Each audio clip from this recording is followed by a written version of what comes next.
ఉదయగిరి నియోజకవర్గంలో చాలా అవమానాలు ఎదుర్కొన్నారు చంద్రశేఖర్ రెడ్డి గారు. ఎందుకు మార్పు తేవాలనుకున్నారు, పార్టీలో మార్పు తేవాలనుకున్నారు. చంద్రబాబు నాయుడు గారి నాయకత్వం వల్లనే ఆంధ్రప్రదేశ్ కి బలమైన భవిష్యత్తు ఉంటుందని ఆలోచించారు. అందుకే వారు ఓటు వేశారు. ఓటు వేశాం. దానికోసమే అన్ని పనులు చేస్తారా?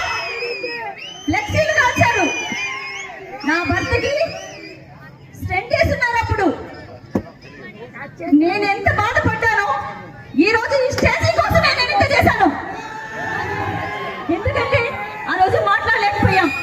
ఓటేసిన పాపానికి నా భర్తని ఎన్ని విధాలు బాధ పెట్టారో తెలుసా? అందరూ ఏకమై రకరకాలుగా చిత్రవదలు చేశారు, శవయాత్ర చేశారు, ఎన్ని కావాలంటే ఎన్ని చేశారు. కానీ ప్రభుత్వం వస్తుంది అనగానే మొత్తగా గొర్రె పిల్లల సంఖ్యలో పెట్టుకుని వచ్చిన వాళ్ళు, మెళ్ళో కడులు వేసుకుని వచ్చిన వాళ్ళు సంతోషం. మీరు తెలుగుదేశంలోకి రావడం చాలా సంతోషం. కానీ మార్పు తేవాలనుకున్న వ్యక్తి మీద ఉదయగిరి నియోజకవర్గంలో చంద్రశేఖర్ రెడ్డి ఏమీ చేయలేదా? అన్న, తమ్ముడు, బావ అంటూ మీకు ఎన్ని చేశారు? తెలుగుదేశంలో ఉన్న వాళ్ళకు కూడా సాయం చేశారు. ఆయన సాయం చేయని వాళ్ళు ఎవరైనా ఉన్నారా? అందరికీ చేశారు. తను మాత్రం ఒంటరిగా మిగిలిపోయారు. ఆస్తులన్నీ లాక్కున్నారు అన్నదమ్ములు. ఆస్తులు ఇచ్చామన్నారు, శేఖర్ రెడ్డి గారికి ఏమీ లేకుండా చేశారు. కారణం శాంతమ్మ అంట.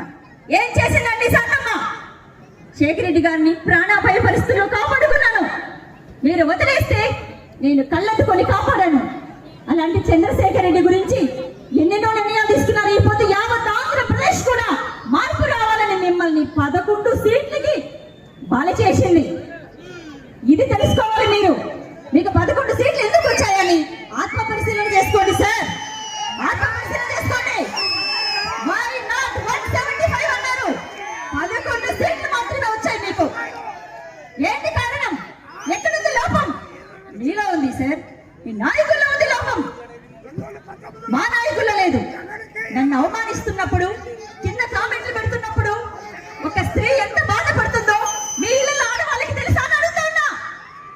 ఎన్ని కామెంట్లు పెట్టారు? నా భర్తకి నేను భోజనం తినిపిస్తుంటే ఆ దాన్ని కూడా వ్యంగ్యంగా కామెంట్ చేశారు. ఆ వ్యక్తి ఎవరో నాకు తెలియదు. కానీ రే అబ్బాయి,